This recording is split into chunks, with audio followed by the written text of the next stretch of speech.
This is Andy Gutierrez from StarWars.com, and you are listening to Coffee with Kenobi with Dan Z. This is the podcast you're looking for. This is Ashley Eckstein, Ahsoka Tano from Star Wars The Clone Wars and Star Wars Rebels, and you're listening to Coffee with Kenobi with Dan Z. Joining us today for a cup of coffee to talk about the Season 3 premiere of The Mandalorian. That's right, The Mandalorian is back, and we are very, very excited to break it down with all of you. Thank you for joining us for a cup of coffee. We've got two of our friends here with us, enjoying the coffee and refilling whenever we need them, because this is the kind of guys that they are. First, we're going to bring in the co-creator of Coffee with Kenobi, the award-winning designer, Mr. Cory Clubb. Well, hello. I'm glad to be here. It's exciting to talk Mandalorian once again. I'm excited. I mean, how could I not have the start of Mando without you, the number one Mando fan? That's right. I redecorated my back room of my office. I've got the Mando helmet and all the posters and everything up there. And I'm in the season for the Mando. I'm ready to go. This season, I honestly half believed that when you signed on, say that you were going to be wearing the helmet. I sort of expected it. I thought about it. About it. The audio would be a little tricky. Now, also joining us, he is no stranger to the world of Coffee with Kenobi or podcasting, the host of the wonderful Colby Cast, the charismatic Colby Mead. Colby, welcome back to the show.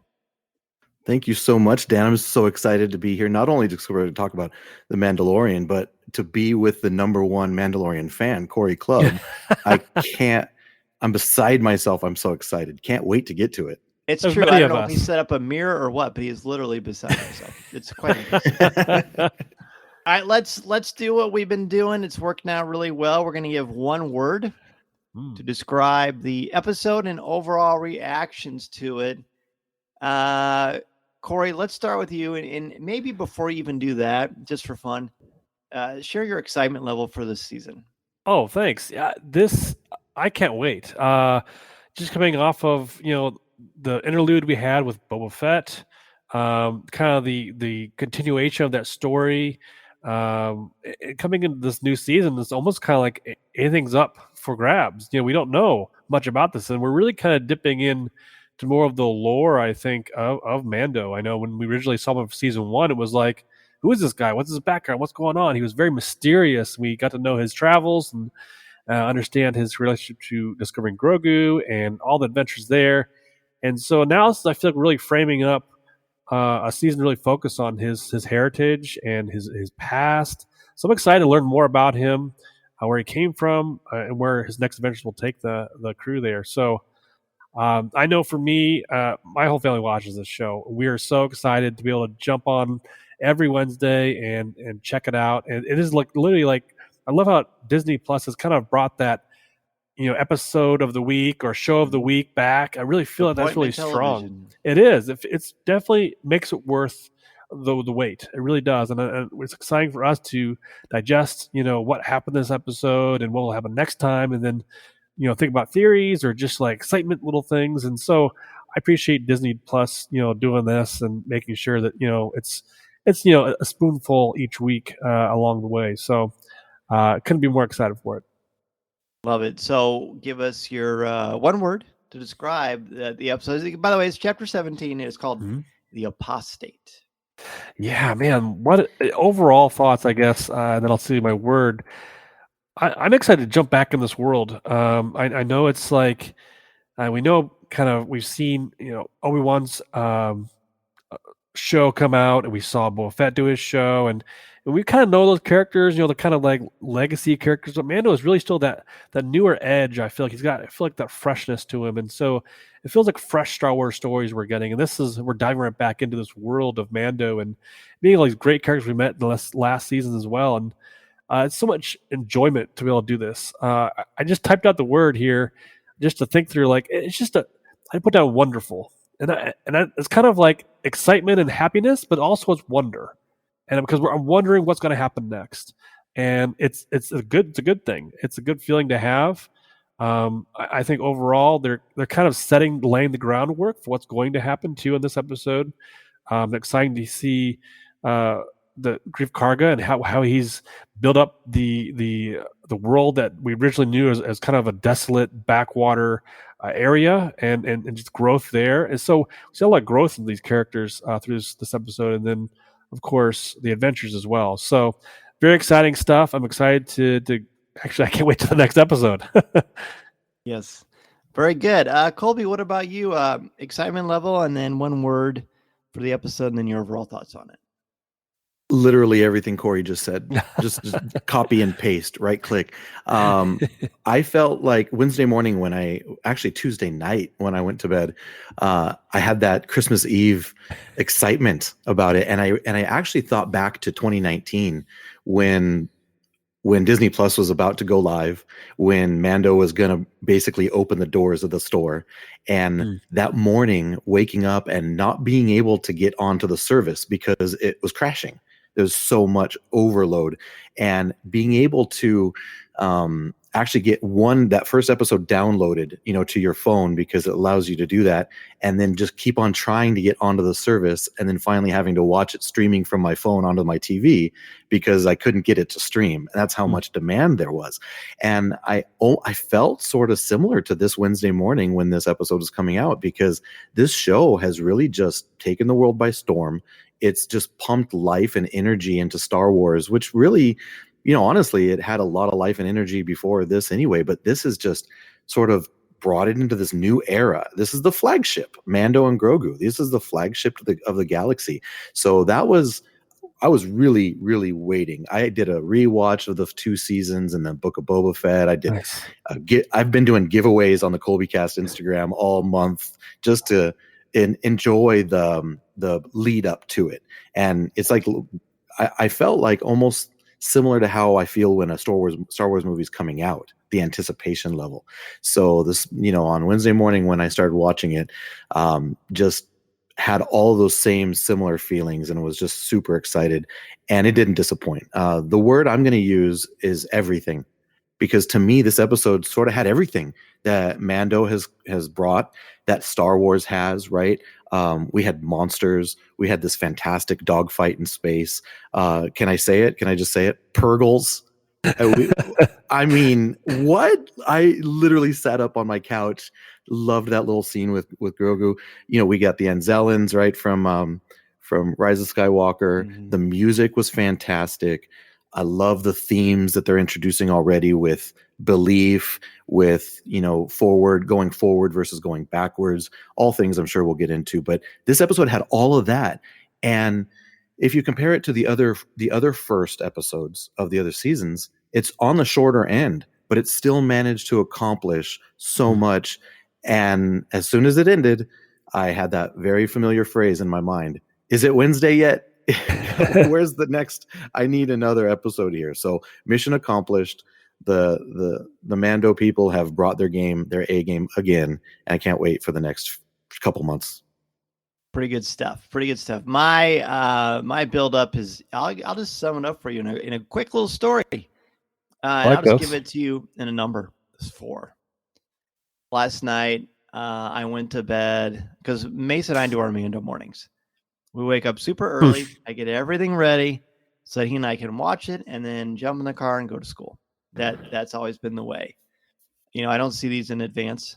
I don't want it to be spoiled, so I wake up ridiculously early to watch it. So last night, I went to bed at 8:30, which is pretty great, actually.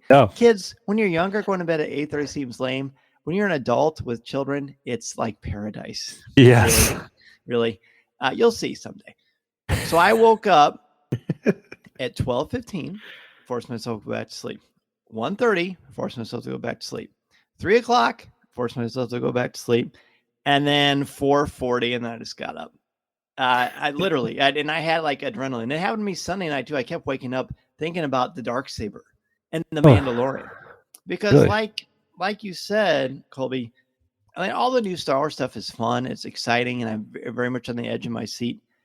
But nothing is like Mando, except for the new movies. Like for me, I loved Obi-Wan Kenobi. Andor was great, but a different kind of great. Not one I would go back to over and over again. And because of my day job and being in charge of my curriculum, I have rewatched seasons 1 and 2 of The Mandalorian probably 5 or 6 times. And I've done a lot of essay stuff with it. And I've read a lot of analytical stuff about it from my students and things that I've done. And so I feel really good about the lore and seeing it stretched out and extrapolated upon and building upon some great themes is just, it's like mother's milk, man. Maybe that's gross. I don't mean it to be. I mean, it's good. It nourishes you mind, body, and soul. That's gross too. It's really good. I really like it. I really liked it a lot. And my one word for this is redemptive, because that's the theme of the episode. Everybody's trying to get redemption. Grief Karga is. There's a bar that is now a school. He's changed his ways. The Mando one's pretty obvious. Bo-Katan is. IG-11 gets another chance. Yeah. A lot of great stuff. Grogu doesn't really get another chance to anything except just being insane. Eat more food. Ridiculously cute and wonderfully so. Using the Force in ways that we just only dream about in our most office space of areas. So it's great. This is called the Apostate, and if you didn't bother to look it up, an apostate is a person who renounces a religious or political belief or principle. He is labeled, and he was in the book of Boba Fett. Din Djarin was labeled an apostate. Again, a person who renounces a religious or political belief or principle. You want to look up similarities or synonyms to an apostate: dissenter, heretic, nonconformist, defector, deserter, and the last one, traitor. So that's pretty hardcore stuff, right? But I don't, there's a lot of things we can go with it. To me, this kind of breaks down into a couple of different sections. I think we've got the opening sequence until Din shows up. We've got Din and the armorer talking. We've got Din going to Navarro and talking with Grief Karga. And then we've got post that visit with the pirate scene and Bo-Katan. So I think that's how I think it would be fun to sort of break this one down. Just because I think there's key elements in all of that. I don't want to miss anything for this. So, Cory, let's start with you. Standout things from the opening scene and sequence. Yeah, I think they did the definite bait and switch. I think we were expecting a lot of backstory on Mando, and it kicks it right off. I mean, we see the armor doing her thing. And did we all think this was Din at first? I did. Yeah, 100%. Me too. Except his ethnicity didn't look like Pedro Pascal. He didn't look like he was Chilean. I don't remember. But other than that, I was like, well, is this him? Did we see him in season 1 as a child? Yeah, when the Mandalorian picks him up and out of that little bunker, and they play that guitar music. Yeah. And they carry him, and then he whisks off. Yeah, that's the thing. I think we're all anticipating as fans, waiting for that payoff, right? And they right away they're like kind of showing us, oh, okay, here we go, and it's kind of. I was surprised when they did, that whole scene, which was really kind of on the edge of my seat. I didn't expect that right away. They're doing that little ritual there, and then the water, and then she kind of says, "Shh." I thought, oh, he didn't finish his sentence. Maybe he's not a full Mandalorian. Then, boom, this giant monster gator comes out of the water, and we were just like, okay, battle's on. And then we kind of all realized that, oh, Mando comes in and saves the day as N1 fighter, and it's just realized, oh, this is current times. And I kind of recounted a little bit. I was like, oh, have we seen the Coven or whatever you call that? It's just like, have we seen them kind of relocate? Because I guess I hadn't thought about that. I thought for some reason we were on Mandalore back in the day, right? And kind of living through that. So definite. I mean, I guess I'm gonna ask you guys too. Like, is that good storytelling to do the bait and switch thing where it makes you feel like one way, and then all of a sudden the rug's pulled out from underneath you and it's something else? Oh, I think so. You like that? I love it because if you're telling me right away, we know there are a lot of theorists out there, and you expect things to go one way, so we're gonna pull the rug out from under you and keep you on the edge of your seat. Sure. Just when you think you've seen it all, we're going to show you some more stuff. So I love that. Good point. I agree. It kept me off balance from the beginning. Even the Lucasfilm logo reveal, and then the droid helmets, and it wasn't the same. The music was absent, and you heard noises like, armor type noises. And right off the bat, I was drawn right in, really intrigued.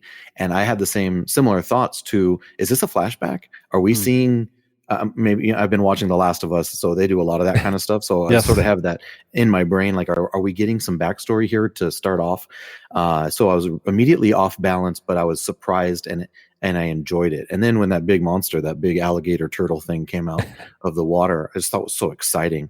And you mentioned, Din arriving to save the day. It's almost like, it's like a Western where he's riding in on his horse and he's saving this group of people who are literally I just kept on asking myself, why aren't you running?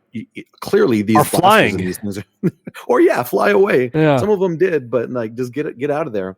But yeah, such an interesting way to start the episode and very exciting. So I love the opening. I think it would be sort of funny if we ever go back to that plan again, that everybody has like new alligator handbags. No, I think this is, I thought about this opening quite a bit. I love the bait and switch. I even said, no way. And Mason goes, what? I said, they're building Din Djarin's helmet. Yeah. I'm like, no, wait, that's blue. And then you see the kid and you're like, well, I thought it was. And then when the armor holds her hands up and that wonderful gator thing jumps out of the water, I think the whole thing is a perfect metaphor. Because all of these children of the Watch are standing on the brink of water, which is redemptive in itself and renewal. And it's a very Christian image, isn't it? Like they're standing in the water. It's like a baptism. I mean, I think whether you are Christian or not, that's a baptismal symbol or meaning or a ritual. And this larger than life creature jumps out of the water, wrecking this spiritual ceremony. Din Djarin says in the second episode, The Child of season 1, I can't get rid of my weapons. They're part of my religion. Yeah. But then they say, we found out later, no, it's not actually a religion. It's a creed. Well, guess what? And maybe it's a little bit of both. And this natural predator jumps out of the water and tries to kill all of them. And instead of running away or flying away, like you both astutely mentioned, they stay and they fight it. Their pride gets in the way of these insurmountable obstacles, and they refuse to give up, which is appealing to a degree. But is it the smartest thing to do? I think it's a wonderful metaphor for why the Watch doesn't last, because they don't know when to quit. They don't know when to abandon their way of thinking. And I think whether John and Dave meant to do this, that's how I took it, and I thought it was really wonderful. And then that little whistling noise, all of a sudden, here comes Din on his H-1 Starfighter and zipping in there, and I'm like, what a great, understated but powerful entrance. It was just that's what you want. We've seen him coming through these partitions with a Darksaber and fighting those weird butcher things or everything that he has done. But right in like this on this beautiful silver thing, like the horse and the Lone Ranger, was just a masterstroke. So I absolutely loved this opening. So I have a quick question, and we're kind of getting into the next scene, I know, but the whole reason for this journey he's going to go on is to kind of redeem himself. But here we are in the very first scene that we're in these waters that they're using to christen the next Mandalorian. Why not use those waters to rechristen right? Djarin That's himself? Another example that I'm talking about. Like, why does he have to go to great lengths to it make looks like that this happen? Is okay because they're so. This is why Palpatine didn't like the Jedi, because they're dogmatic views. Like they can't pivot. They can't think of an alternative way to adapt to the world because their old ways abandon them. And Bo-Katan quite adamantly. Yeah. It was great when I got the chance to talk with Katie Sackhoff. She mentioned to one of the other Star Wars podcasts, I think it was Sky Talkers, I'm not entirely sure. But she mentioned that she looks at Din Djarin as a nuisance or an irritant. Those were Katie Sackhoff's words. Because of him getting in the way of her plan. And I just really like that. It's how they rub each other the wrong way. Do you just want to jump? Do you want to talk about the opening, or do you want to jump into her conversation with Din? Because I think there's a lot of rich stuff there. the word when Cory, when you asked that question and Dan, you used it, the word I had in my brain was dogma. They're stuck in their ways. They're rigid in their beliefs, and there's no, like you said, Dan, no pivoting. There's no adjustment. There's no flexibility. This is the way. It's not. This is one of the ways. This is the way, right? And the way. And I would love to just jump right into the Bo-Katan thing, because you referenced the interview that was on the same show as your interview with Jon Favreau and Dave Filoni, and some of their answers. I mean, every time I hear those guys speak, I'm just enthralled. But he brought up, I think it was Favreau, maybe Filoni. They're almost like two sides of the same brain, right? Don't you think? Yes. And it's a very together, very genius brain. But they talked about belief and how Bo-Katan, she ridicules Din Djarin for the helmet belief, right? But then at the same time, she's practicing the same belief with the Darksaber, thinking that, oh, I need that Darksaber to lead the people, when all that is an object. It's just a creed. It's a dogma. And I just find that aspect of the show so fascinating. I can't wait to see more of it. She calls him a fool. Yeah. But then she does the same thing. But the problem is that what we are told as an audience is that everyone leaves her because she doesn't have the Darksaber, and that they all have run off to be mercenaries. Basically, she says forces melted away without the Darksaber, making their way across the galaxy as mercenaries. So they're both foolish, depending on your own point of view. But everyone who was so loyal to her, apparently are they only loyal to the symbol of an object. So again, this pride stuff was like, talk about a hard lesson to learn. Yeah. Well, and look at what it's brought, right? Look at what it's brought. It's nothing but division and failure. I mean, the entire race of people. Yeah, it's just not united. Sorry, Cory, I think I stepped on your foot. No, I was just gonna say, that almost kind of the same deal. The idea of, one way of living, like I said, this is the way, and this is the way we're going to do things in this coven or this group. But then Bo-Katan has a different thought of that. Like, I'm going to rule without a helmet and do other things and do my way of life. I'm going to be the quote savior, if you will, and save the rest of the group. You'll see. I'll show you, kind of thing. Like that boldness, that ego gets in the way. Again, like you mentioned them fighting the giant monster at the beginning. They all kind of seem to have this this nature of they're not going to back down. And I got thinking about that a little bit too, because the preview they put in was it the bombing of Mandalore and destroying of that planet from the Book of Boba Fett, Book of Boba Fett. And so I thought through, like, are they afraid that they can't run away or back off to fight another day because they know they've been defeated, don't want to be defeated again, and that's where that comes into play? Or is there something else? It's really interesting to see that. And it's funny, I've got a bumper sticker, or it's on the back of my car. It says, "This is the way," from season 1. It just has and I always think, like, I'm driving around, people seeing that, they're going, this guy doesn't know where he's going. He's not the way, and I think, like, it's just like you have this, it's a fun way to say it, but also it means so much more now in season 3, doesn't it? Is from this first episode. It's so interesting that they've utilized that. It's fun and fascinating. Now, I don't think they're afraid of losing again. I think they don't know when to quit. Yeah. They don't know when to regroup. If you guys are okay with that, I want to go back to the beginning. I want to talk about, he walks into this little cave area, and here is the armor again, doing her thing. She's constantly foraging and creating weapons and armor and leading this group of followers of the way. Apparently it's very easy to move that giant table around. Yeah, that's right. And that furnace, and mythosaur skull on the wall, which I really like a lot. But this is what we learned. So she gets mad at him. I mean, to me, if it's such a crime that he's taken off his helmet, and it's like the ultimate disrespect, apparently. But they're not attacking him. They're not threatening his, his warriorness, so to speak. And she says, the worst thing is that you removed it of your own free will. It's not like in combat somebody ripped off your helmet. I mean, that's like a classic thing going back thousands of years. If you defame a warrior, rip off their armor or something like that, it's like the ultimate disrespect. But he did it of his own volition. Now, he's never really gotten a chance to explain that, or maybe he just doesn't bother because he knows it's not going to matter, because again, they're so inflexible in their point of view.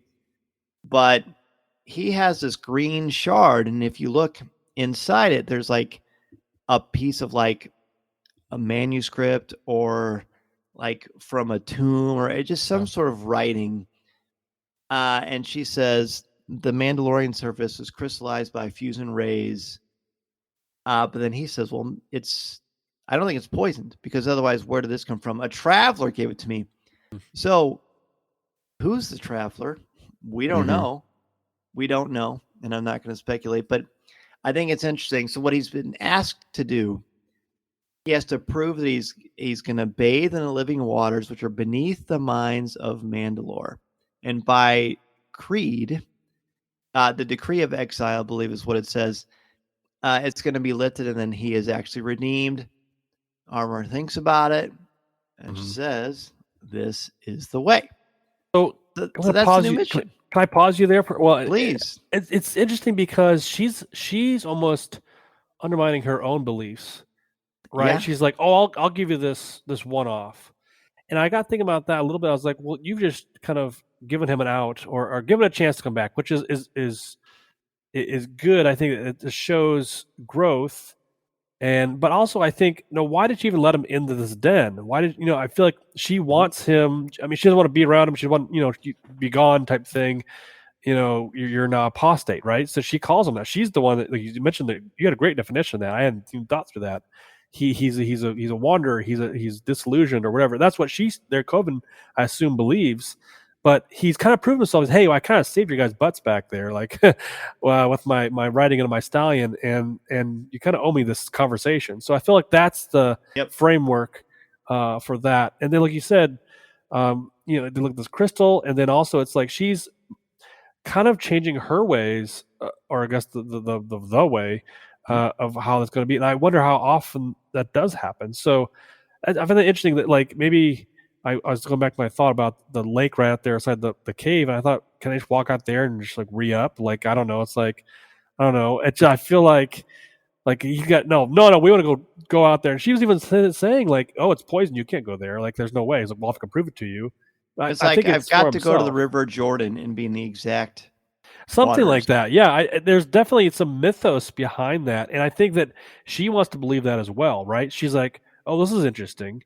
I'm going to set you on this mission and prove it to me. Yeah, if you can do this for me or us or your covenant or your kind, you can be granted, access again to us. So it's really interesting. It really is in that first, like, I don't know, 20 minutes ish. Well, less than that even. That we get so much. 10 minutes. 10 minutes. Yeah.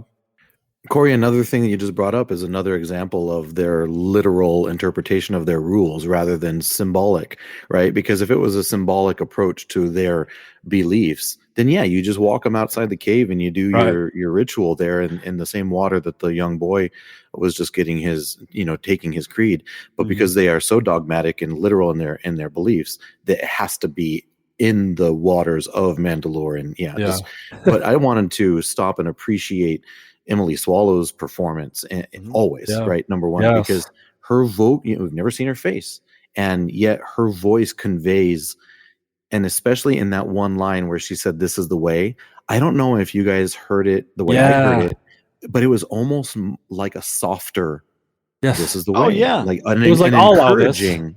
Yeah. Rather than in previous iterations of that, it's always a very stern, a very, harsh, not harsh, but very stoic focused and emotional. Stoic, yeah. It's like saying I'm Groot, right? In different inflections. It really is to some degree. And I'm glad you brought that up, because I had thought that when I heard that, and that's a really astute way to see that. I'm glad you brought that up. So I honestly think if the armorer were honest with herself and she had a sincere moment of reflection, I think she would say in her heart of hearts, I want Din Djarin to succeed. I'm giving him these chances over and over again. I am like the carrier of this belief system. This creed is my blood. It's my oxygen. It's my everything. But she can't help but be impressed by. I mean, you remember her tone when, do you know what that weapon is when he has the Darksaber? I really think that she wants him to succeed. And at first I was concerned that this season would be about her alienating him. I'm not seeing that yet. And Emily Swallow's tone is a good indicator of that. So he's got his new mission. Anything you want to say about this opening sequence before we move on? Good. No? All right, let's do it. Well, you mentioned Purgils. If this wasn't the absolute highlight of the episode for me, it's 1A. I love Rebels, and people who have heard me babble on about Star Wars know how much I love Rebels. And seeing Purgils in live action, albeit just a silhouette of them, it's hard not to think about the fact that we know Ahsoka's around the corner-ish, and that is what we've been led to believe is going to be showing her hunting for Ezra. And Ezra and Thrawn left on those Purgils, right? I'm not saying those are the Purgils, but just knowing that we're there, and of course, Grogu can connect with him or be moved by their presence because they're highly force-sensitive beings, and Grogu is clearly very highly force-sensitive. He's a magnet. It was absolutely wonderful, and then adorable, but less wonderful because I'm just a Purgo guy, is he goes down that little tube, and all of a sudden he's sitting on Mando's lap, and he kind of takes like the weaponry and he makes it like his little seatbelt. I mean, how cute is that? Yeah. Grogu is insanely cute, and I'm not ashamed to admit it. I mean, it's so cute. It's like cuter than hearing a bug sneeze. It's just the best. It's true.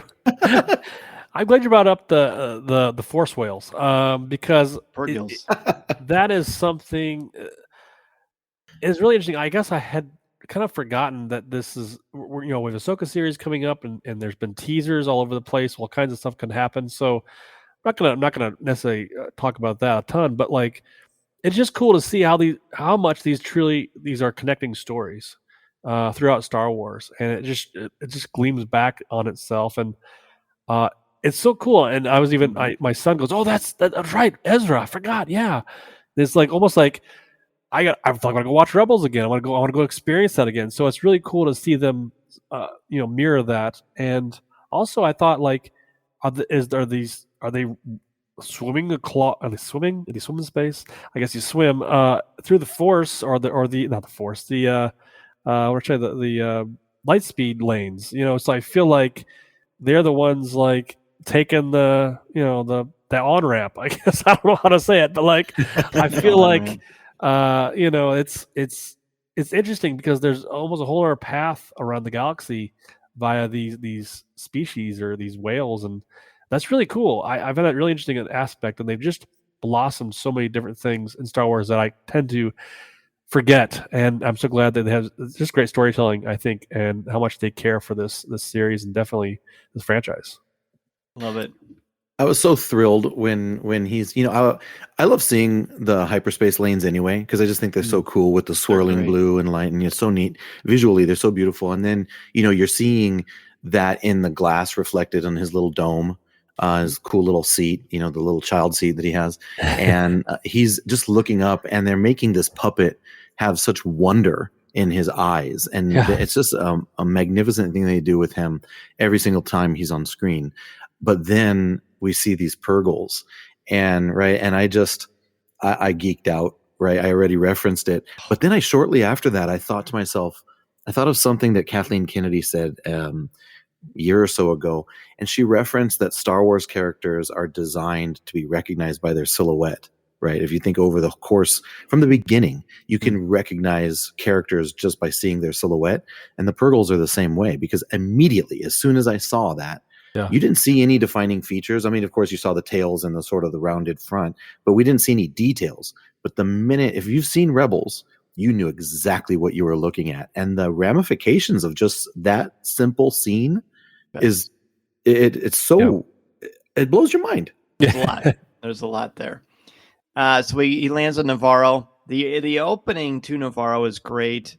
There's like this sound of this welcoming droid or some sort of it sounds like a female voice, talking about what I forget the exact term, something like It's kind of welcoming him to Navarro, right? I mean, I feel yes, like it's like you're pulling into Disney's parking lot, and you're getting all the exactly. vibes, right? Like we didn't have that before. Previously, it was Yes. like you didn't have the nice little chime. You just landed wherever, and So it's like hopefully the you. pride of the Outer Rim or Yeah, that's pretty cool. something like that.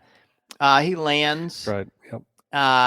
There's the IG-11 statue was great. And at the opening, they showed the flashback of IG-11 sacrificing himself in that fiery lake or stream or whatever it is on Navarro at the end of chapter 8 of season 1.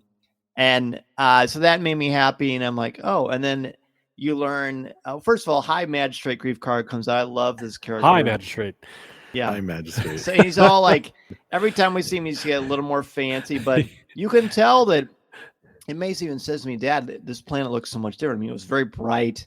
Yep. It was beautiful. You've got all the quacking monkey lizards happy up on that little thing. No one's roasting them. Everything is clean. It's just really, really cool. And then these pirates show up. First of all, I think it's cool that Grief Karga says, like, why don't you retire here? Here's this plot of land. You've done your thing. But I love that he respects that the Mandalorian has his own way of doing things. He doesn't flat out ignore him. But when I think this perfectly typifies it. Your little friend or whatever. And then he says, Grogu. He says, what? He says, his name is Grogu. And he says, yeah, if you say so. And it wasn't rude, but like to him, that was as much as he's going to give that acknowledgement. It was just a great little character moment. I loved it. It shows the respect the two they have for each other, but also they're very much individuals. Yeah, I think that's great. It's a great opening to see these characters see them meet up again, and they have a kind of budding friendship. Because I do think back to the season 1 where they were kind of not really nice to each other. Like he would give them jobs, and he was like, "Well, just take what you can get," type thing. And it was just they're trying to get their way in the world. Trying and to I kill can tell each other. There's that. Yeah, there a couple He times. shot him. Yeah, that's right. I forgot about that. And so it's like I feel like they've really understood each other and come to an understanding. Like I said, Griff Karga has definitely made a whole life for himself by being the High Magistrate. And Carl Weathers does such a great job. I mean, you could just tell he's just enjoying himself so much. And I got to say, his little add-ons to his cape with the little droids, the carpet droids or whatever they were, that was great. So I'm clumped down the stairs. In America. Love it. Yeah, it's. I think that's just those little things are so cool. I think it's so much fun. Again, I also like I said, Carl Weathers having such a great time doing this, but also we get to see him kind of go up against those pirates. He hasn't lost his edge too. I really liked that a lot too. I appreciate the fact that he's just not some lazy, fat off the land type dude. Like he was kind of preaching at the Mando, like, dude, like go take a load off, and kind of offers him the sheriff job, and they kind of catch up, and like it's really like it's got to be tempting for Mando, right? He's got 2 paths now. He can go do this, Mandalore thing and figure that out, or he can stay here and not worry about that. What does he want to do? And again, I think maybe that comes back to that ego or that pride or that boldness that Mandalorians have, and he's trying to figure that out for himself. What does he believe? And I guess we go further into that scene with Bo-Katan, and so it's like I still think he's trying to figure out himself, and I think that's really cool. Even when a friend comes alongside and offers him a great opportunity. See, I like your perspective. I find he's the only character that totally knows himself. I don't think he's trying to figure anything out. He wants to get redeemed in those waters because that's what he's raised with. And I was thinking about that. Why would he still feel that way if he's already kind of grown and changed and he's a dad now? And Grogu has made his choice. He's not going to be a Jedi. So why does he still want to do that? He's got responsibilities, right? Exactly. And it's like, no matter how much you grow or how far away you move from where you were raised or whatever choices you make, you still can't. How you were raised doesn't just go away. It just doesn't go away. So it makes sense that that's kind of a default for him. And we see it as a weakness because we're like, you got everything, buddy. But we're not him. And we don't know, like, maybe he wants to be redeemed so we can do something different. I don't know that, but I love that he acknowledges the offers, and or he could be the marshal. He'd be a great marshal. We are going to talk about that here in a second. But I just really think it's just he's just a cool. He's complex. I mean, he's not super complex. Nobody in Star Wars is super complex, if you're being completely honest. But he's fascinating in his own way. Let's talk about. I love how they handled Cara Dune. So you land on Navarro. You're expecting to see Cara Dune. She's a great character. Obviously, there were a lot of extenuating circumstances that we won't dive into here because that's not what Coffee with Kenobi does. But I like the fact that Gina Carano or not, they haven't recasted Cara Dune, at least at the time of this recording. What we learn is he says, you've got a marshal. And we know that Cara Dune is a very formidable and very accomplished fighter and protector, very much a protector. We learned that she was recruited by special forces after they bring in Moff Gideon, who, by the way, was sent off to New Republic War Tribe. Yeah, he was kind of squirreled away too, right? Right. Yeah, but we know he's going to be around. Cara Dune is not. And I liked that they handled it the way they did. I like that she wasn't killed off or just not acknowledged. I think that would have been a great tragedy. So it's cool that at least his character still exists, but is off doing her own thing. I really like how they handled that. I think it's very efficient storytelling. You're right. It's just taking care of dialogue. It would be anti-intellectual, if you want to call it that, if they weren't to address her at all. Because, like you said, last time he was on Navarro, Cara Dune was there, right? And so was Greef Karga. So that place is tied to her, and at the same time, you have to address the whole situation. And they did it with a line of dialogue, and then they moved right on to Moff Gideon. And I even loved the. Did you catch Din's body language when Greef Karga says, "Oh, he's in a war tribunal," and he just sort of like he does the whole shrug, like, "Oh yeah, that's a waste of time," right? So I just love the efficiency of the storytelling that we get with the show. Just so smart.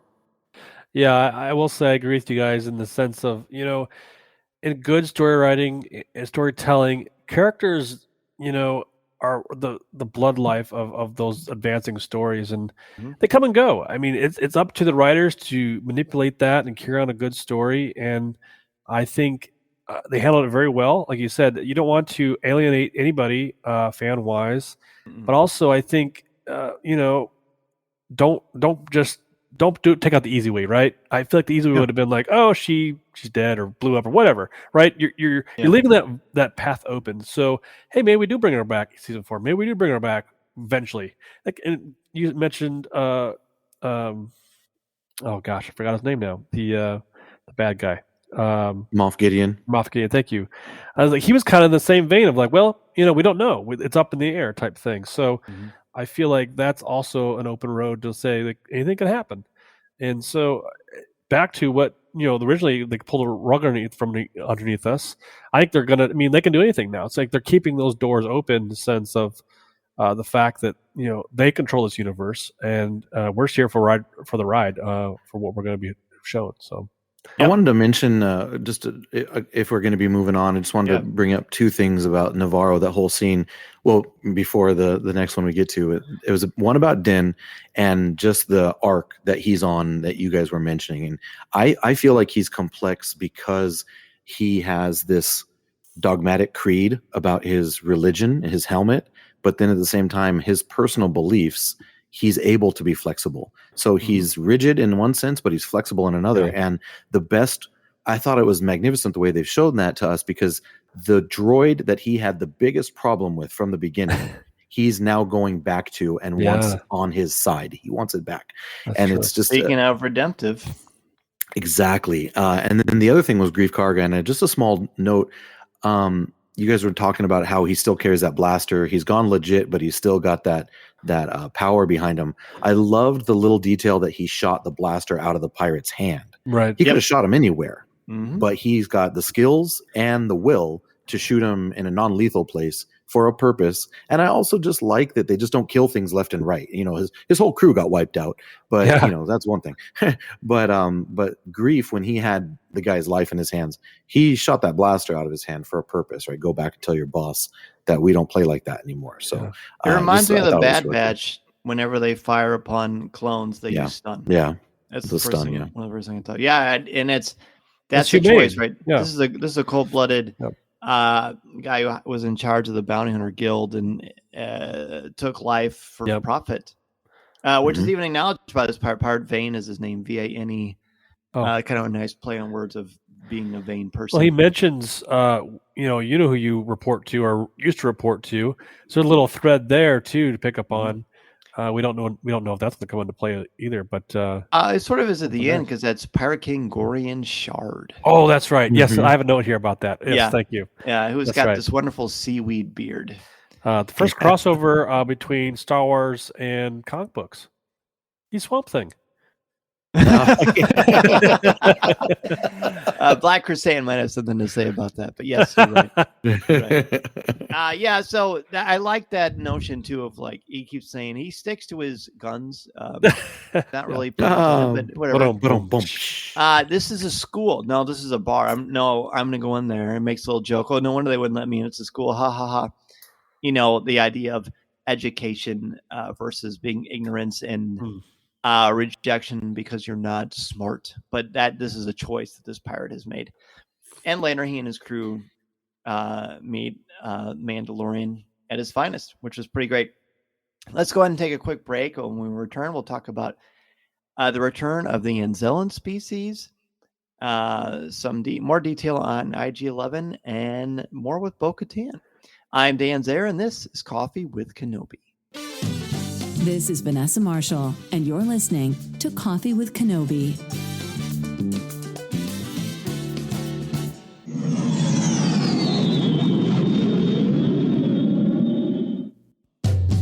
We're back.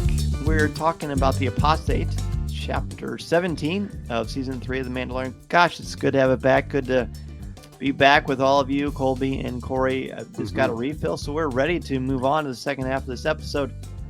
We didn't talk about the IG-11 return. He was destroyed, of course, in chapter 8 of the first season. And I didn't think he was coming back. Yeah. I would have been fine with him not coming back because I believe when you're dead in stories, unless that you should stay dead. The Uncle Ben example being the prime example of that.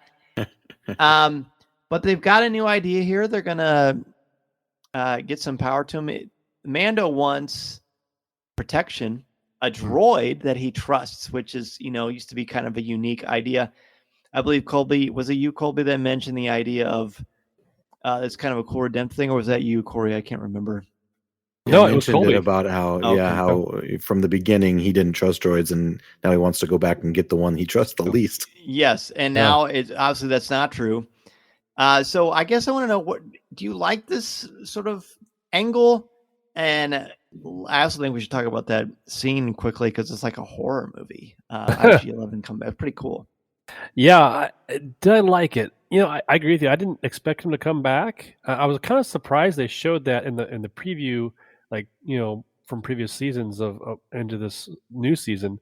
They kind of singled in on IG-11, and I was like, okay, well, that's interesting. And then he shows up as a statue, and even Grief Karga's like, he's just a statue, right? Like, it's not, you can't take him with you. Like, I thought it was kind of a funny little part of him. Like, what are you doing? Yeah. it And looks like it's made of chocolate. Yes, it does look. It does, but he looks very happy. He just does his he's cutting his arm up, and he looks like he's ready to go. And they kind of bring him in and fix him up. And I thought, does Mandalorian? I mean, that dude's like a jack of all trades. Like, he has got it figured out. Like, he built his N1 fighter, I guess, but I just he's just a man that knows it all. He can't be stopped, and I think we'll learn that. I think even more still, his skill sets. He even mentions it to Grogu about knowing how to get around the galaxy. And so, they try to piece them back together. And I fully expected to pop back on and okay, let's move on with our mission. And no, it was like I said, a horror scene is a good way to say it. Mm-hmm. And some comedy in there too, But I thought, okay, we just went from one scene where they just gunned down a whole crew of bad guys or pirates to this scene where they're like, pass Grogu back and forth like a hot potato and don't know what to do. I was like, you guys, come on. You literally just fired down I don't know if he's just more tough than he looks like IG-11 or not, but kind of a fun little push on the head there, and the smart aleck comment of "nice job using your head" or something like that, or That was good. yeah. I like that. So it was a fun. good It was dad a fun joke, moment. and It he was is a dad. definitely interesting. That's one thing I will say is overall, and this popped in my head, but this does have a lot of fun moments. It does have that lightness to it that I get Fun. from Mandalorian, and also has the dark moments too. I think there's a good balance for kind of everybody to take in the sense of family members and whatnot. So I did enjoy the scene. It was fun. A little unrealistic, but fun.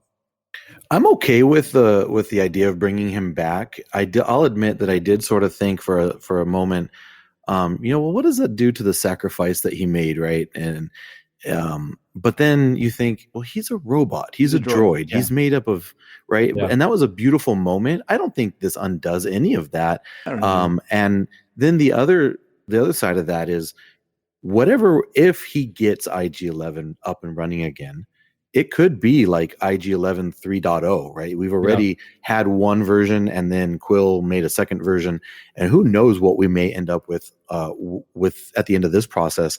And I'm excited. I'm looking forward to that, because it may be a completely new perspective on IG-11. So bring it on. And then that scene I thought was really cool, because he's crawling around like you remember the Terminators when they would get Exactly. would get cut in half and they're still true. going. And I am a big fan of puns. So anytime you can work in, some Dan, you called it a dad joke. As soon as that droid pushed that bust over on him, and I was waiting for him to say that. Like, come, please, someone say that's using your head. And then Dan came through for me. So yes, 2 thumbs up for that whole scenario. If I don't have dad jokes, I like half the things I say in class are eliminated on a daily basis. So it's a memory circuit is shot. That's why he defaults to his base programming. So yeah, I agree. It'd be kind of cool if the new chip was just a completely different. I don't know what the direction they would go, but it's cool. I like I said, I'm not ready to cast my official judgment. I love this character anyway. I'm not a person that needs everybody back. I don't need more stories of everything. Right. I don't need think every character needs 55 different narratives. But it's a fun idea. We'll sort of see how it goes. The Anzel thing, I like Babu Frick is cute. I've never really cared about Babu Frick. I thought it was just kind of a way to sell a couple of toys or puppets. But No Squeeze Bad Baby was so delightful and so funny. Mason was howling with delight. Yes. We were laughing so hard. Just seeing that with him was worth the price of admission.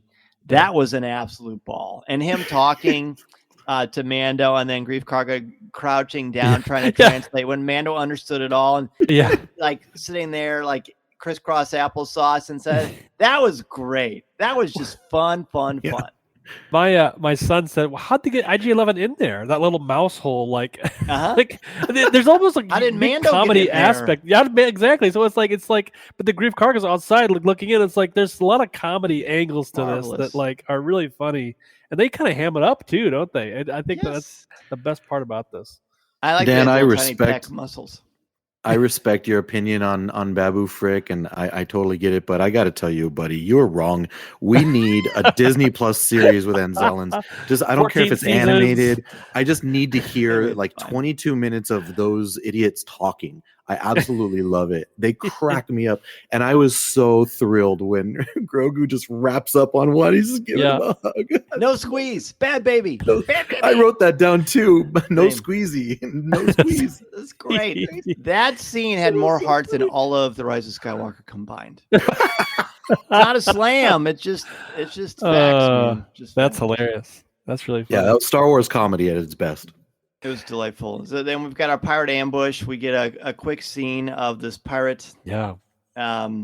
Who's got. I actually talked to Ed Dulles today of the Indie Cast, because he's a big pirate guy. Oh, excellent. And we were talking about that character, which was really, really fun. The pirate, his name is a pirate king named Gorian Shard. That vessel that he's flying is great. I love that he's a pirate king, and the reason I like it, in a classic Shakespearean tale, many of the villains, many of Shakespeare's audiences love pirate kings, not just pirates, but pirate kings. So this is a very classic archetypal idea of just like a mustache twitching ne'er-do-well. So that was a fun literary angle that I had not expected. I don't really have much to say about that fight sequence other than it was cool, and I liked that he used speed to get away instead of trying to take them all out. Probably it would have been more beneficial to do it, but as we've established, Mando's not a murderer. Even though his crew tried to kill him, he's got more important things to do. So he's going to go visit. He's going to go visit Bo-Katan. Yeah, I want to say one thing about that part. He'll be back. I have a feeling in my gut he'll be back, and he's made some extra enemies. Now, what will these parts do now to Navarro? Like, I feel like he's stirred up a little bee's nest there.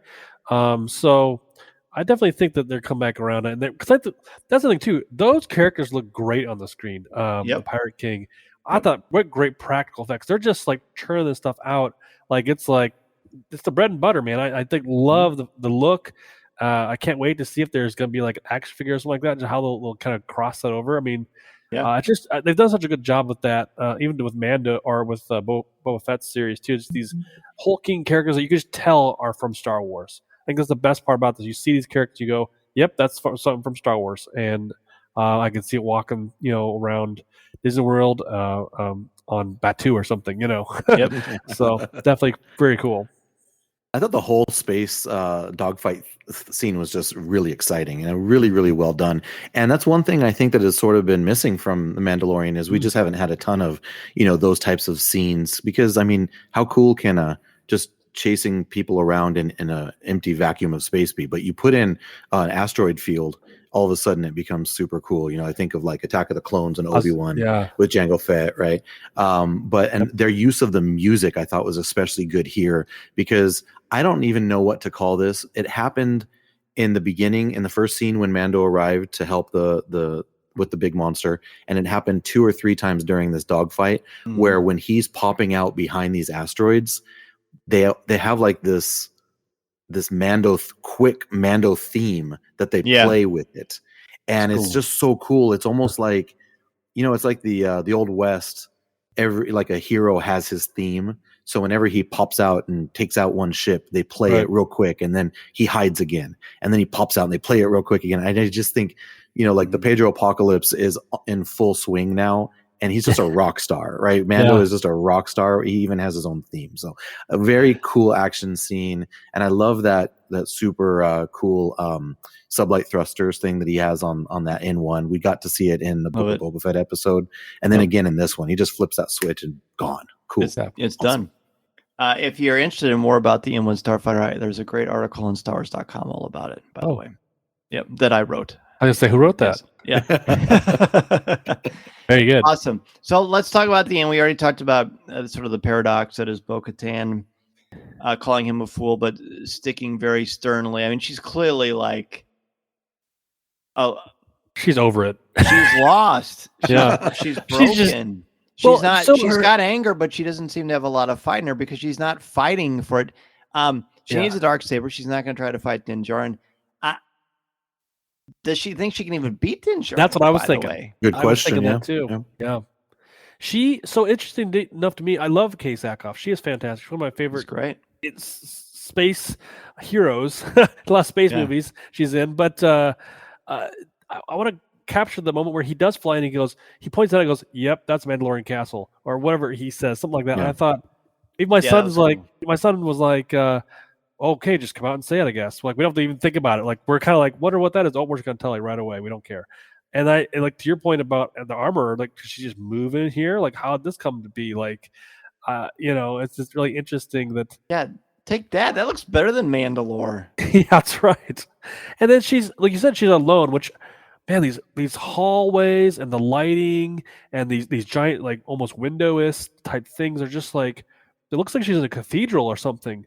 It looks really beautiful, and she's on this giant throne, and she's kind of got her legs propped up, and she's kind of like cocky and like looking like she's like, oh, now who's coming to see me? Who needs me now? Now, for something. I felt like that was her posture.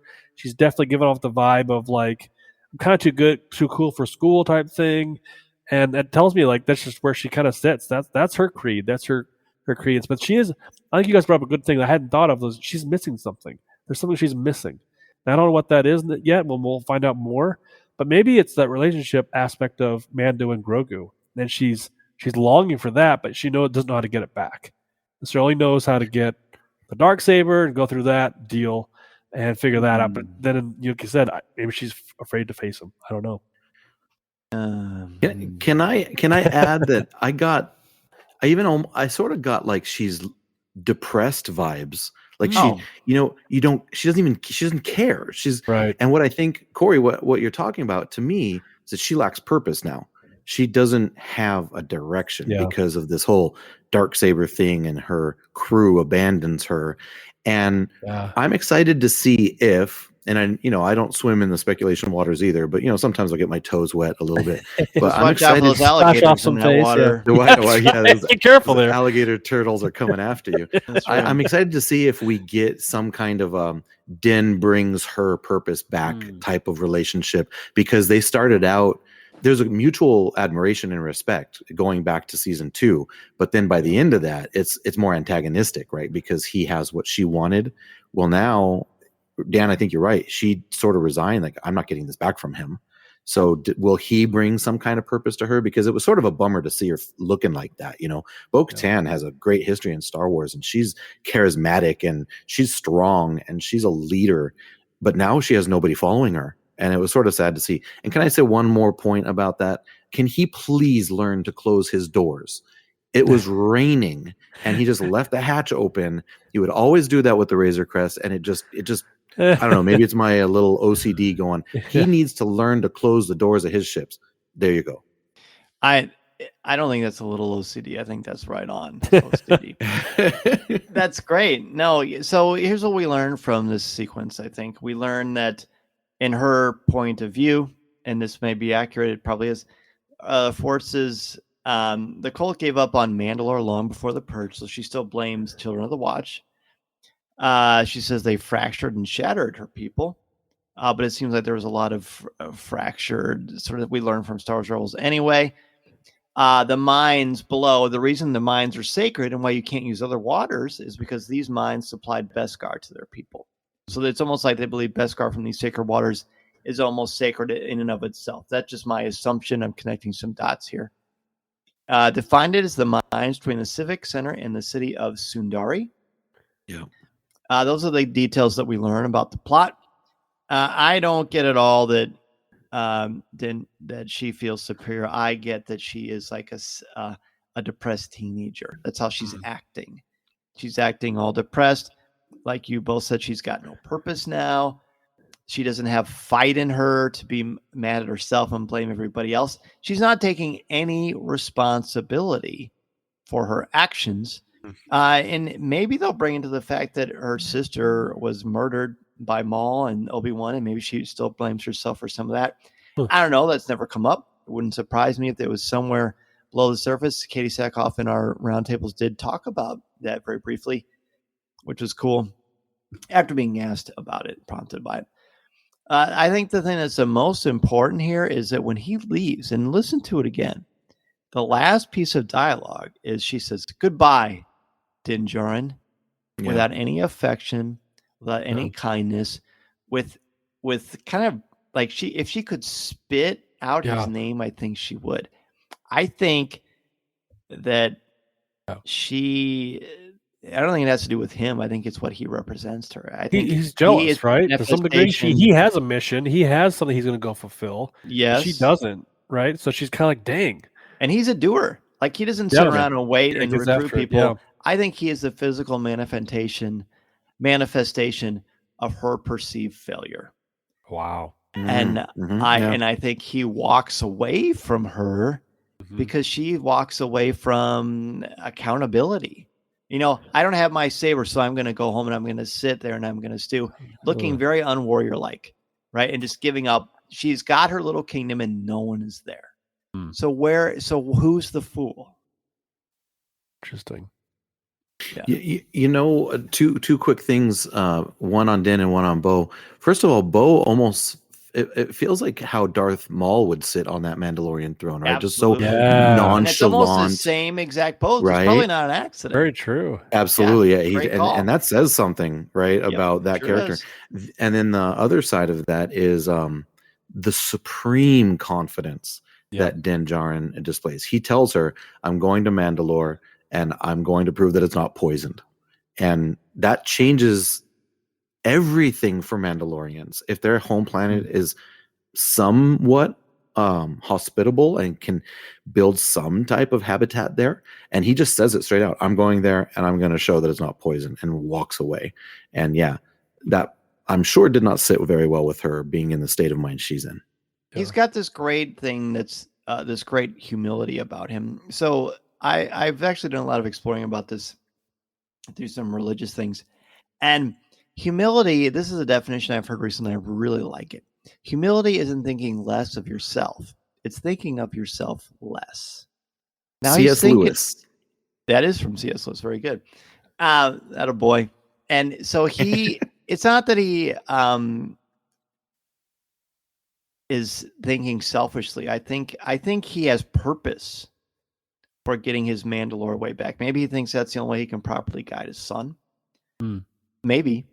Or maybe again, that's just part of what he's been programmed to be since he was a kid. And I don't mean programming is a trite thing. I just mean like that's how he's been raised. I mean, we're all sort of programmed or educated or formed or shaped in our own way in our homes, in our schools, in our churches, in our faiths, and our whatever's. So it's going to be fun and fascinating to see kind of where this thing goes. We've talked a lot about this first episode, and I'm glad. I couldn't imagine two more fun people to have a cup of coffee with, guys. I think it's time to give our letter grades. We certainly let this conversation be our rubrics. Cory, let's start with you. What's your letter grade? And feel free to sort of explain it if you need to. Sure. I mean, A+ for me. I'm excited Mando's back, season 3. We're going on more adventures, meeting new characters, meeting old characters. It's been a blast already, and it's only episode 1. And I always feel like Mando always keeps getting better and better as seasons go. And this is going to dip even further into the Star Wars pool, if you will, and be able to show us all kinds of angles I think we haven't seen before. I think Dave Filoni and Jon Favreau are just enjoying this so much and just really dreaming up some great things that are built around Star Wars lore, Mandalorians, and just a way of presenting it to us that's just fun, enjoyable, and just really a knockout. And one gripe I do have of this episode would be that it feels like he has one mission. I'm going to go back to Mandalore and figure it out. But then all these little side missions pop up, and it's like, oh, well, I'll get IG-88 or IG-88, IG-11. Oh, he's broken. We got to go fix the thing, and we got to do this. And it's like, I mean, I feel like, okay, I hope that he doesn't get blocked about the main mission. He's doing these side missions. I feel like it's like a video game where it's like, okay, well, I know there's a main mission this way, but I can do these little side missions and just do that all day, and it feels like it's just a little filler. So I hope that we're just ramping into this basically, and we're building story. I expect that because we've seen that in the last 2 series. So that's what it felt like a little bit from this episode. But I mean, I'm okay with it for being episode 1, not episode 7, and we're still feeling this way. So that's a good point. Well, in seasons 1 and 2, he does have some side missions, but they're all with the purpose of long game and using that, so he doesn't show up to the fight unprepared. Sure, right. But I totally get what you're saying. Colby, do you also have an A+, or what do you think? Okay, so if you would indulge me, yes, because I know that this is a newer way of doing this, and it's a good way of doing this, but I also enjoyed when we would give our letter grade first and then see how it changed after the conversation. Oh, good point. Because that happened, and that started happening. Doesn't yours change as we're talking though? Like whatever you thought at the beginning, don't you find yourself adapting it a little bit organically? Yes, good. and that's the fun of it. That's the fun of it because, okay, so this is what I'm going to do. After the episode ended, thrilled, loved it. I thought it was a fantastic setting of the table, ready to go. Mando's back, and we're going on another season-long adventure. I was super hyped, loved every second of it. My one critique is that there wasn't enough of it. I wanted, give me, of the first episodes, I think this was the shortest one. So, I'm just greedy. I want more. So my first initial thought was, this is a B+. this was a B plus. But it's really not a B plus because of all the things we've just spent an hour talking about. It's so layered. It's so complex. There's so much more. It's a transformer. There's more than meets the eye, right? Yeah. If you take the time to think about these things scene by scene, I'm going to bump it up to a solid A, where it would have been a B plus. So a solid A. It was entertaining. It was engaging. It was fun. It provoked thought, and clearly it's provoked conversation. So I'm happy with that, with an A grade. So Cory's was an A plus. Yep. Yours is an A. Mine is an A minus. Okay. How fun. I'm also going to give you a pedagogical rationale for why we throw the letter grade at the end now. When I'm filling out a rubric for something I'm grading, whether it's a project or an essay or what have you, I have certain notions about where I think the paper is going to go, and then I put it in my numbers and I evaluate, do the scale. By the time you get to the end of it, then sometimes it's a bit of a surprise. Oh, that's kind of how I thought it would go. Oh, no. But I find that the mapping out of the episode leads to your summation point. So that's kind of why, if that makes sense. Mm-hmm. That's really interesting to me because I've graded things over the years, 5 stars or, grading scales. And I always think whenever you sit down to watch something, it always starts out as an A plus, right? Going in like A plus, I'm ready to go. Really? But then by the movie, as you're getting, or show or whatever have you, as you're going into it, you're going, okay, well, that didn't really work for me. Or that the character's no good. Oh, this isn't very good. Oh, I'm getting bored. Or the grade starts going down, right? So always, my manager always told me we'd grade each other. Like, and he said, if you couldn't give me a 10 all the time, then tell me why. Always come to me when you think it's not a 10 right now. Tell me what's the problem is, and I'll try to fix it. And that's really interesting, that perspective, I guess, in grading somebody. But I always kind of thought through that too. It's like if I'm sitting down and why not give us an A plus in the get go? I do like that. I like that, Cory, and I like what you're saying, Colby. Tom was like the biggest one at changing his grade, which is cool. Which I like that very much. The reason it's an A minus for me is that it's wonderful. I was happy. Yeah. I've watched it twice. I thought if I had to quibble, which I don't, the opening sequence probably could have been a little bit shorter to get more dialogue, but I don't really know what else they could say. I don't know what more Din Djarin could say to the armorer. So it gave us what we needed. It was very efficient in the storytelling. I thought it was very well done. And for me, and maybe this is just going to be how it's going to be for me forever, the rescue, the finale of season 2, that's the A plus of the A plus, the A plus. So it's not at that level for me. But it was really fun in and of its own, and it certainly whet my appetite, and I can't wait for more. I mean, there's zero doubt about that. It's absolutely delightful. Do you take your favorite episode and kind of like that's the top one, and like, okay, I'm going to take the new episode and match it up against that one? Like, is that kind of the not purposefully? Okay. No, that's a good point. A good question. I don't purposely do that, but I just sort of, in my evaluation scheme, that's fair. I don't think everything has to be like the rescue, but if I say this is an A plus, but I say the rescue is an A plus, well, those are very different episodes. Sure. They're very different levels of pow. And I expect that's why. I expect some of these episodes to be not all A pluses, right? Yeah, which is fine. Some fillers, some definitely. I don't know. I'm not a big filler guy, unless it's. Well, I should say filler. I should say story, progression or character development. There's definitely going to be those times where he's, putting his ship back there because it just got blown up. Or like, oh, we really need to see this scene. But no, this is telling us that he's very technical dude. He knows his stuff, and he's all about it. So Jawas be gone. So I'm interested that you said you pretty much start something assuming it's like at A. And why not? I never thought about this until just now. Yeah. I think I start everything at a C. And I'm just going middle of the road. And I can go here or I can go here. It either goes up or goes down. I start in the middle. You know what I also found myself doing subconsciously today was comparing it to the previous premiere episodes of the previous seasons. Because for me, first of all, the first episode ever, they dropped this massive bomb on us at the end, right? And it just literally changes Star Wars. Pop culture. Mm-hmm. Yeah, and pop culture. And then the second one, they kill a crate dragon. I mean, that's one of the most awesome, incredible episodes of television and of that year, really. And I was so glad I went back and rewatched things because I got to watch that episode again, and just the whole introduction of Cobb Vanth and the armor aspect, and then to finish it off with this.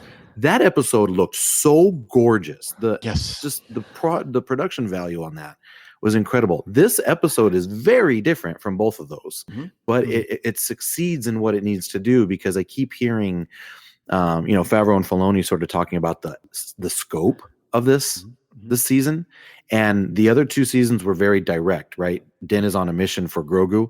This one seemed, well, that mission is accomplished. That is in the past now, and it seems like we are going to be heading in a different direction, and I think this episode set it up superbly.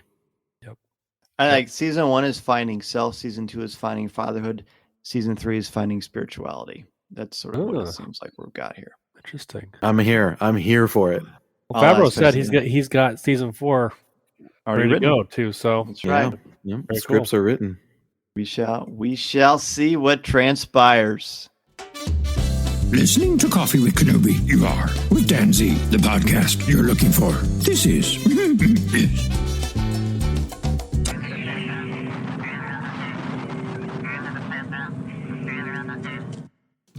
This entire coffee chat was wonderful, of course, because I got the 2 C's with me. Cory, always great to chat with you, buddy. Of course, we chat every week on CWK Pour-Over. If you're a member of the CWK Alliance, which is our Patreon page, we get exclusive content. You get to hear me, Cory, and Tom talking every week. This week, we talked about our behind-the-scenes stuff. And the show come this weekend is a fun one that you came up with. We answer questions from the world of Stephen Colbert. That's right. None of them are political. They're all silly. Oh, they're just fun. Yeah, they're fun. But it's always fun to talk with you. Appreciate it, man. Please let everybody know where they can find you out in the interwebs. In their webs, yes. If you feel like you've got a thought about the Mandalorian and you want to tell me about it, let me know. Hit me up on Twitter at Cory Clubb, CoryClubb, double B's. Out there doing my thing. Feel free to reach out and let me know what you think. And you can email me if you want to, CoryC at coffeewithkenobi.com, there to maybe put together a longer thought if you want to. Absolutely. And Colby, of course, as I mentioned at the top show, the Colby Cast. I don't know that you're going to find too many podcasts that are as sincere, as insightful, and as joyful, and just as pleasant to listen to and be a part of than the Colby Cast. And all that comes from you, brother, and your awesome family. So please let everybody know where they can find you and the Colby Cast. Well, I thank you, Dan, for those words. It means a lot to me because, it's my 2 boys and I, my 2 early 20 boys and I, just sort of chit-chatting, and we put it out there for people to enjoy. So we can find the Colby Cast on Twitter and Instagram at the Colby Cast. You can find me on Instagram and Twitter also at crosschecked3, the number 3. And my 2 boys and I said that we just did a Ant-Man episode. We're trying to figure out how we're going to cover The Last of Us, The Bad Batch, and The Mandalorian all through March, but we're going to figure out a way. We're going to do it. We've been talking about The Bad Batch and The Last of Us on sort of team-up episodes over the last few weeks, and it's just a blast to sit there and get their early 20-something perspective on things from my point of view, and I know a lot of people enjoy that aspect of it. So thank you for your kind words, and we always try to keep things fun and positive. And as my youngest, Luke, says, he enjoys things that move the needle forward. So, and I enjoy when we sort of sit and ruminate on things. I don't mind spending time with characters. So it's sort of a fun dynamic. And then Caleb, he just sits there and sort of says, what's wrong with both of you? So it's a lot of fun. We have a lot of fun. It's always a great listen. Speaking of great listens, I'm sure you've heard, if not, I was very fortunate to be a part of a small group of select other podcasts as we did a roundtable, and I talked with Dave Filoni, Jon Favreau, Rick, who's the director of this episode, Faramigua, is that how you say his last name, I believe? And then Katie Sackhoff as well. You can see the video on Coffee with Kenobi's YouTube channel of just my portion of those conversations, and the full audio with all the other podcasts, including Full of Sith and Sky Talkers and Fangirls Going Rogue and Father Son podcasts. I think that's everybody. It's great to be a part of, and I hope that you will check it out and enjoy it. And please get your top 5 ready for not only this, but the newest episode of the Bad Batch. That episode is Metamorphosis. So we're going to have 2 top 5s next week. I'm going to be sure to drink lots of hot tea with lemon and get my voice properly lubricated so I can share both top 5s with each and every one of you. Next Tuesday night at 7 o'clock p.m. Central Standard Time. On behalf of myself, Colby, and Cory, thank you so much, everybody. Thanks for joining us for a cup of coffee. And remember, this is the podcast you're looking for. This podcast is not endorsed by the Walt Disney Company or Lucasfilm Limited. It is intended for entertainment and informational purposes only. The official Star Wars website can be found at www.starwars.com. Star Wars, all names, sounds, and any other Star Wars related items are registered trademarks and or copyrights of Disney and their respective trademark and copyright holders. All original content of this podcast is the intellectual property of Coffee with Kenobi unless otherwise indicated. This is the podcast you're looking for. There's no one here. Move along.